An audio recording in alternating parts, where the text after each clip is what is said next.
Hi, how's it going, everybody? This is Invest with Duer. My name is Hayden Duer. I am here today with somebody who's given me my inspiration to get started in real estate. Somebody who has been investing in real estate for over 25 years, or about 25 years. He has started in residential real estate, gone into commercial real estate. He is my father. His name is Bob Duer, and here he is. Hey, everybody. So why don't you get us going and start off by how did you get started in real estate? When did you get started in real estate, and why? Okay. Just a little bit about me. I went to school, to college. After college, I got into the corporate world for a few years. I decided to get into my own personal business. We moved back to where our parents lived at the time. Not with our parents, by the way, just back in the same town. Started a glass and screen company after going through the corporate world. In order to do that, I also purchased my first real estate investment, which was a commercial building, and it had 5 other tenants in the building, which helped pay the payment for the building. Found that I would make more money renting my space out than I was making in the business that I had. So I went ahead and rented my space out, and the building started making money. So I was pretty excited about that. And that was in '96, I believe. In '03, my father passed away. So I started taking on, they had some commercial and residential real estate, but it was already purchased. I just basically managed it. I learned how to do that. I did a lot of what you call today webinars, but they were on discs that you ordered from people like Robert Kiyosaki and Dean Graziosi, and just to kind of get a feel for what the heck they did and how it worked. And the more you listen to those things and learn about the things, the easier it became to understand the ins and outs and the little fine tuning of being in real estate. Then in '07, the market crashed, as all of you are aware of, and at that point, I met up with a real estate agent that we became very good friends, and we used to we'd start in a real estate business where I was go out with him. We'd look at 8 to 10 houses a day, write 6 to 8 bids on homes, and started collecting real estate. And I was doing it to buy and hold. So I'd buy it, fix it up, put a renter in it, and hold on to it. And that started in '07, and I bought pretty heavy in residential real estate for until about 2012.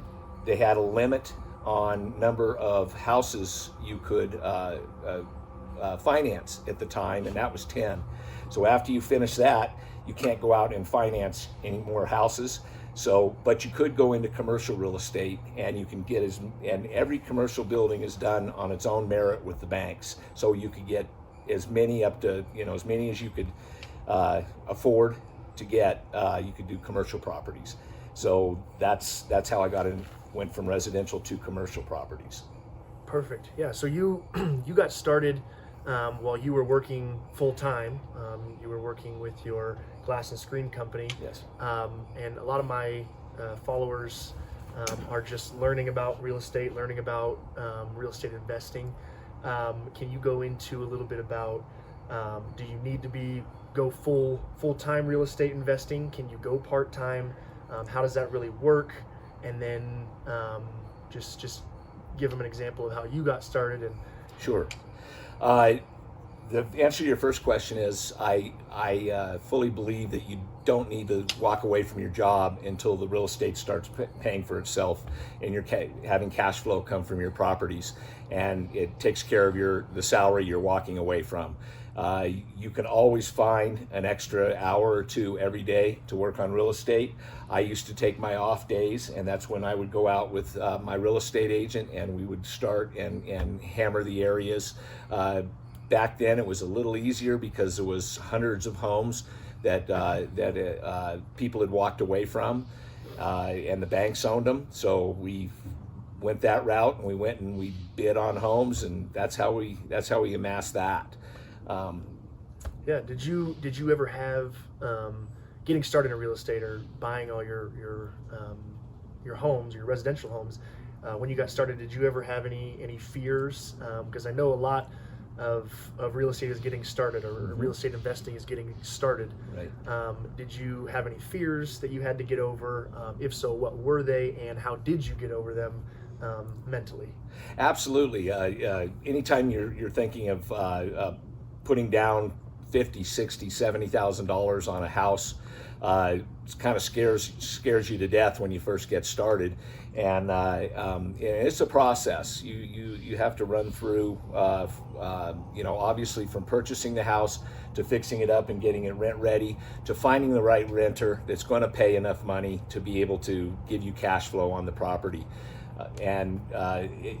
The first one or two is pretty nerve-wracking. I did a lot of research, study, reading books, just to try to not make any mistakes. It was very nervous at the time, but each one got a lot easier. Every time you did one, it got a lot easier. It's all about knowledge, and that the more knowledgeable you are, the less fearful you are. So.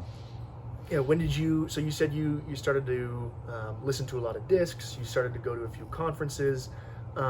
When did you realize that you were ready to take the plunge into real estate investing? I know that you had your property for a while, your commercial property for a while, but when did you decide to take the plunge into residential real estate? I knew I could manage a property, but it's the first line stuff, the purchasing of the property, to make sure the property will cash flow for you, all that stuff.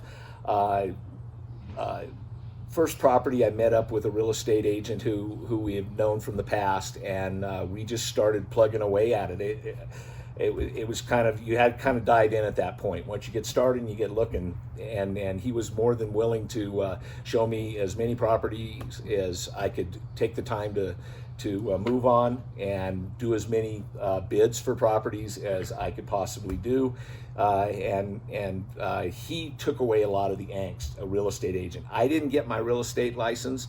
That's something that I think is a smart move for someone who's involved with it.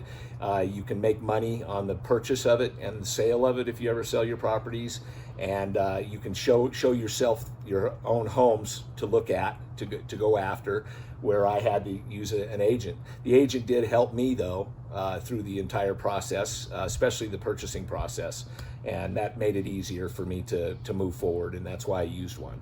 Yeah, that's definitely big. Having an agent that is knowledgeable, having an agent that knows what they're talking about when it comes to real estate, knowing the specific markets and areas that you're looking in. Can you go into that? Can you go into how you found your markets because you invested in Northern California, in the Sacramento area, the majority of your properties were. Can you go into how you found your market and why you picked that market, and just go into that? Well, one thing they try to teach you is you have to find areas that will cash flow for you. And you want it to maximize your number of dollars you bring home after you pay your all your payments, your insurance, your taxes, your bank for your loan that you have out there. I lived in Davis, California, and that market was not a very good market to start your real estate in because houses were so expensive there. Sacramento, on the other hand, the areas that we went into were areas that where the house prices had dropped dramatically. It got hit really hard from the downturn in the market, and so we focused and concentrated on those areas first. I just give you one quick example. There are two communities together. I was buying the houses north of that community. The community line, the houses that started in that community were approximately $100,000 more for the same property, and the rents that they got for both the lower and the upper property, or the other community, the rents were only $100 difference per month. So you're paying $100,000 more per house, and you're only getting $100 more per rent. So we went into the lower end section, so our profitability would be much higher. Yeah, you when you got started, you wanted to purchase as many properties as possible, and you wanted to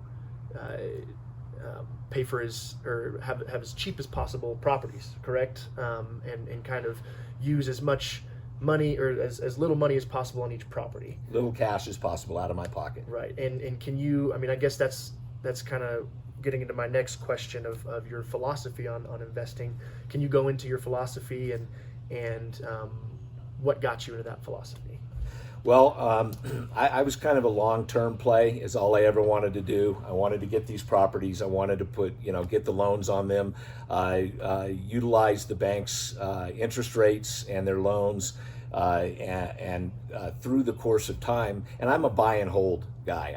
I haven't sold a property since I bought my first property, and because I wanted to develop a portfolio, thank you, a portfolio of properties and keep them and live off the income that was derived by them.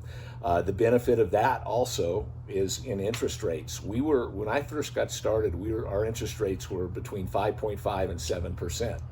Well, down the road, it dropped down to you could get a loan for a little around 4%. So you refinanced your properties, and that gave you more cash to go ahead and buy other properties, because you would pull the equity out of that property. Your payment would actually go down, and you can pull money out. But that takes a little time. That took several years for all that to develop. Yeah, and here we are 13, 14 years later, and the interest rates today are below 3, which is amazing, and hopefully they stay there for a while. But you keep refinancing, you keep pulling cash out, you keep your payments as low as possible, which is huge, and that's one of the big benefits of investment properties, buy and hold investment properties, that comes up. So to get into that, how do you personally find your deals? I know that there's tons of different ways, but how did you find your deals when you went out and looked at 500 properties in the course of a couple of months? Well, as I was saying before, is I was able to work through that from basically 07 through 12. So there was a good 4-year period of time into 2012 that the residential market was took a nosedive and allowed you to pick up properties at a very good price.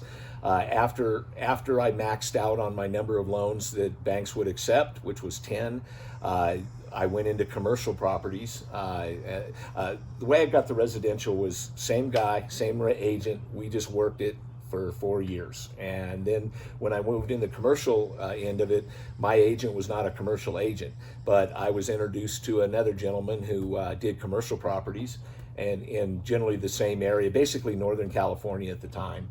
And he started showing me around to commercial properties, and I had a couple of things going at the time, but my own personal portfolio, I was buying small centers like that had 2 or 3 offices in them, or I have from a bagel shop to accountants to restaurants, personnel places,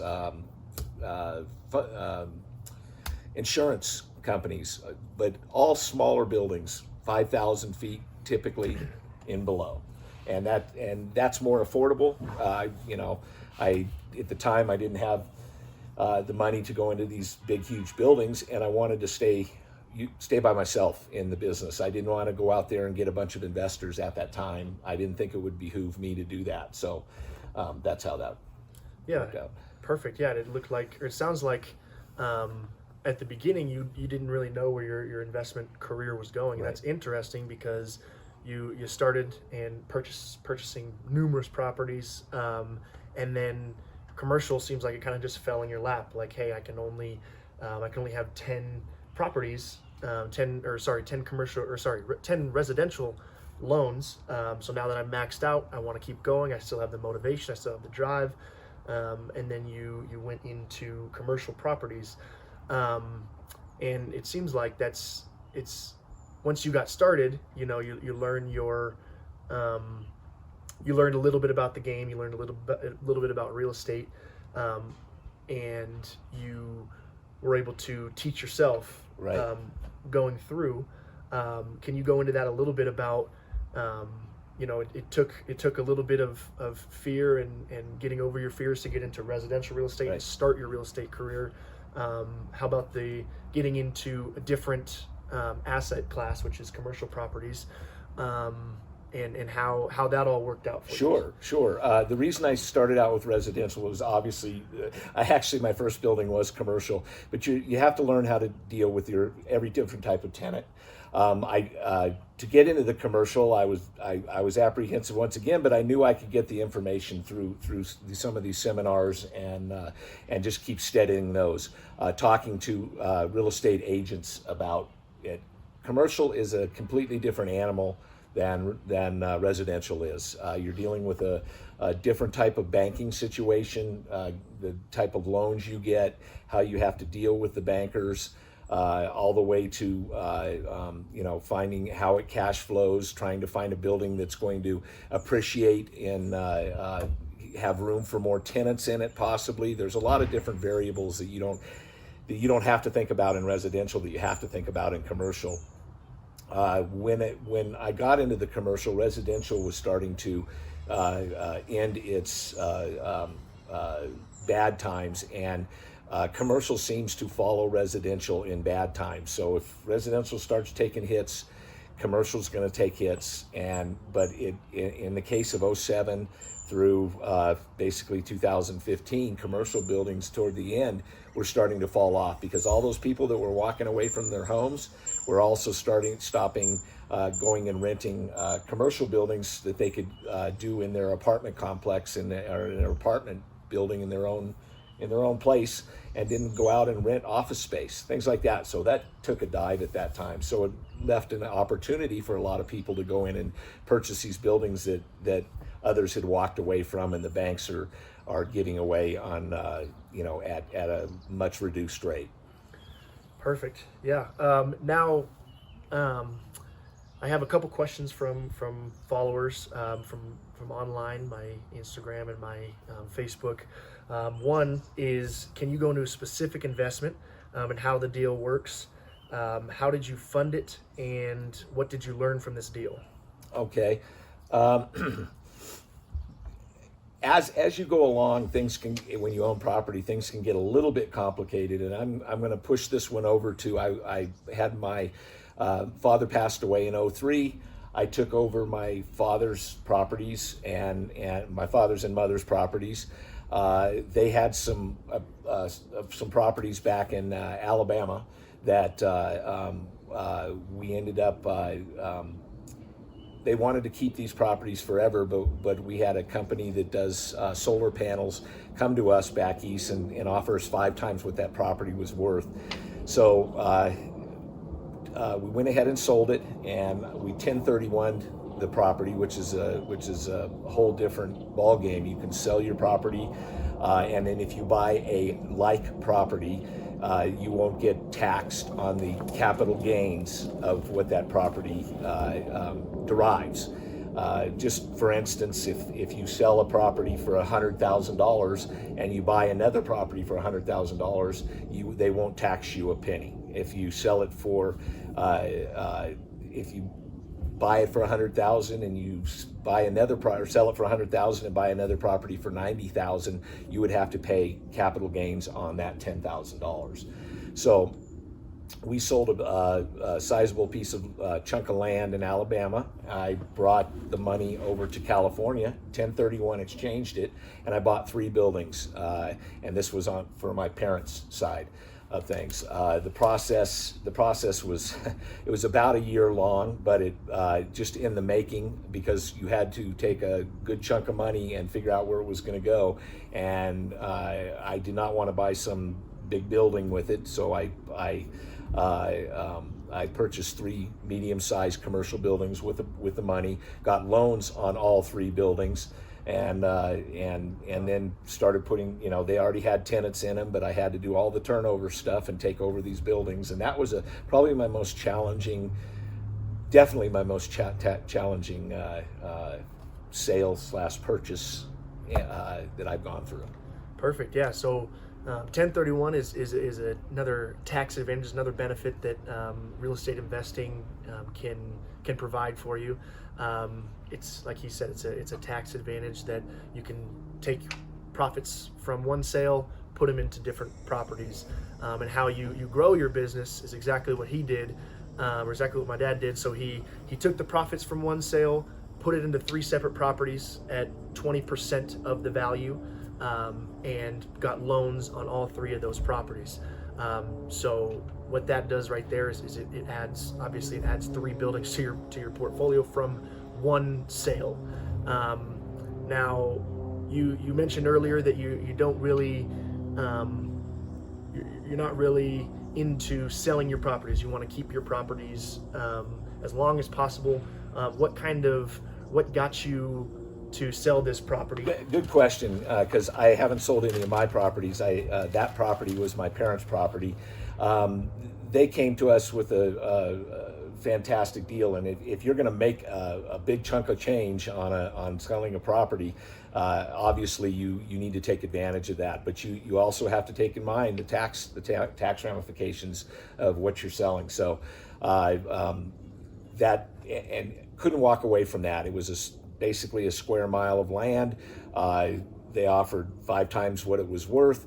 They were going to put energy panels on it, all good. They were willing to pay that much. Property in that area had not ever sold per square foot anywhere near what we got for that. So we had to do it. It would be financially irresponsible not to. Right. Okay. So another question we have is how has investing changed since you started, and what have you done, if anything, to evolve as an investor? Gosh, as far as change in investing is concerned, people are smarter. There's a lot more people out there now that are getting into this, because there's not a lot of avenues that are as safe as land, property. The market, getting into the markets, things like that is so volatile. The only difference is it takes time. It takes a lot of effort to get into the commercial or the real estate, but it's well worth it, and you have more control over your own individual properties. And what was the other portion of that? I'm sorry. Yeah, how did you evolve, if anything, or what have you done to evolve, if anything, into today's day and age of investing? I don't think that the overall investment strategies have changed much. I don't think everything is about profitability. Interest rates go up and they go down. Markets go up and they go down. Prices of properties go up and they go down in different parts of the country. You just have to take your own individual area and work through it like that. So perfect. Yeah, and I'm going to throw a little curveball at you. We spoke about the past, and what you did to get started, and what you did or what you've done leading up to now in your career. Obviously, with everything going on with coronavirus, with the uncertainty and everything, what are you planning to do, without going too much into your specific strategy, but what do you plan to do moving forward in investing? Do you plan to continue, or what do you plan? When you start in investing, you are always looking for deals. If I can find a deal right now, I'll take it. My personal opinion is, I think with all this going on with the coronavirus, with how the government's handling the renter situation right now, I'm just holding on very tight to what I have. I don't want to spend a lot of money right now. I think there's an outside possibility that there may be another crash coming. Government starts running out of money. Money drops below zero. The dollar drops below zero. The market will have to go down at some point if that continues, and people don't have any faith in the government, in our money, in anything. So right now I'm not doing a whole lot, but I do have people out looking for properties for me, agents all the time. So, but it has to be a really, really strong deal for me to consider it. Perfect. Yeah. Now, I appreciate all the answers. We're gonna kind of wrap it up with a couple questions. What is your motivation? Like, what gets you going every day, and has that changed over time? Has your has your why that you're doing what you're doing changed over time, or just going to that? I believe that my motivation has always been there and always been very strong. I see a system that works. I utilize a system that works. Cash flow's king, and if you can do that and you can call your own schedule, you don't have to work a full 80-hour-a-week job. You can, if you want to work hard, you can go out there and work hard. That's my basic premise to get me up and running hard. If you are working that job and you want to eventually get away from that job as soon as possible, I suggest you utilize your agent. Find a good real estate agent. Find somebody like Hayden that can get out there and look for properties for you, look for deals for you, because they'll do a lot of the work for you, and you may have to go and look at deals that they've sent you, which may take you an hour a night. But after seeing 50 to 100 properties, you might find that perfect property to get you started in. It's a real good deal, and you may get lucky and snag it right now. But the other thing is if this thing keeps going and the market starts crashing, you're going to be ready for it. If you don't start now, you may not be ready for it. Because it takes time to figure this out. So I always suggest, if you want to do this thing, I recommend it highly, but get started. Dip your foot in it. Find an agent. If you don't like the guy you have, find somebody else. There are agents out there that'll work their tail off for you, and it's worth what they get paid in the deal. Perfect. And then I guess the last question, to kind of wrap it all up, what advice, I know you've given a lot of great advice today, what advice do you have for my followers here to get started? Yeah, to get started and keep going. Yeah, more than anything, you're going to need cash. I don't think there's any quick fix to that. You're gonna have to find capital. You're going to have to work. You're going to have to save. You can't just walk into a deal without money. The 10 loans, let me just give you an example. Back in 08, I'll give you an example of one of them. It typically cost me around $35,000 to do a deal where I put 25% down on a house. And I figured, when the houses that I was looking at, I figured it would cost somewhere in the neighborhood of $3,000 to $5,000 to fix it up. New carpeting, new paint. If it took too much at that point, like roof or a HVAC system, I walked away from that property. I did not want it because I didn't want to have to dump a whole bunch of cash into the house to get it rent ready. So that's how I got started. But I couldn't do it without having money. I had to save money. I had to figure out how to get money. And that was real important when you're starting. You're not going to walk up to a real estate agent and say, well, how much money do you have to put down on it, Mr. Bank? Mr. Bank's going to say, I need 25%. Well, where's that 25% to come from? In my opinion, if you're going to do this, I would start saving. And remember, pay yourself first at the beginning of the month. Otherwise, there'll be no money left at the end of the month. I guarantee you. Perfect. Perfect. Well, thank you very much for all the great advice, all the tips and tricks, and how you got started. Thank you for sharing your story, and thank you guys for watching. I really appreciate it. If you have any questions, I'm definitely always here. It's definitely helpful to have somebody like my dad behind me as well to teach me the ropes. So yeah, we really appreciate it. This is Invest with Duer. I'm Hayden Duer. This is Bob Duer. We are the Duers. Good luck, guys. All right. Thank you.